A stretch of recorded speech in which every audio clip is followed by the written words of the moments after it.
Hello again, everyone. Picking up where we left off last time with the Steadfast Tin Soldier. Last time, the Tin Soldier had just fallen down the canal and was in the water, and he thought he was going to die. Finally, the paper boat dissolved in the water, and the little Tin Soldier sank. Just then, a large fish swam by and swallowed the Tin Soldier. How dark it was inside the fish's belly! Even darker than in the tunnel. But the little tin soldier still stood straight and bravely shouldered his gun. The fish darted this way and that until the tin soldier felt terribly shaken up. Then, after a time, the fish was still. Next, a flash of lightning seemed to pass through the fish, and the little soldier found himself in daylight again. "Why, look!" cried a voice. "Here is the tin soldier." You see, the fish had been caught and taken to market where the cook had bought him. She brought him back to the kitchen and had cut him open with a big knife. The cook picked up the tin soldier between her fingers. Then she carefully carried him upstairs so everyone could see the amazing little soldier who had traveled so far in the belly of a fish.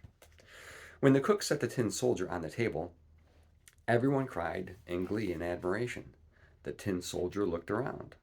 To his amazement, he was back in the very room he had started from. The little boy was there, and so were the other 24 tin soldiers, as well as all the rest of the toys. In the corner of the table stood the paper castle. The tin soldier saw that the pretty little dancer was still standing on one leg in the castle door, for she was as steadfast and true as he himself was.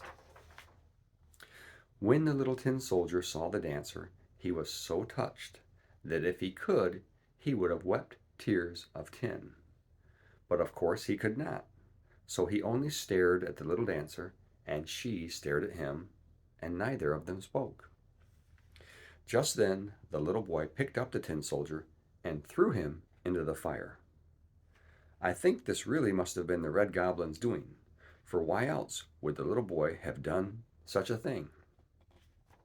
Flames flared around the little tin soldier. The heat felt terrible to him, but whether it was the heat of the fire or the warmth of his feelings for the little dancer, he could not say.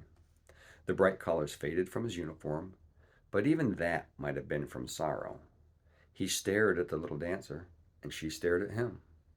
He could feel himself melting away, but he still stood as straight as ever, for he was a brave, true soldier. Just then the door of the room flew open, and a draught of wind picked up the little dancer. She fluttered across the room right into the fire beside the little tin soldier. Flames blazed around the little dancer, and in a flash she was gone.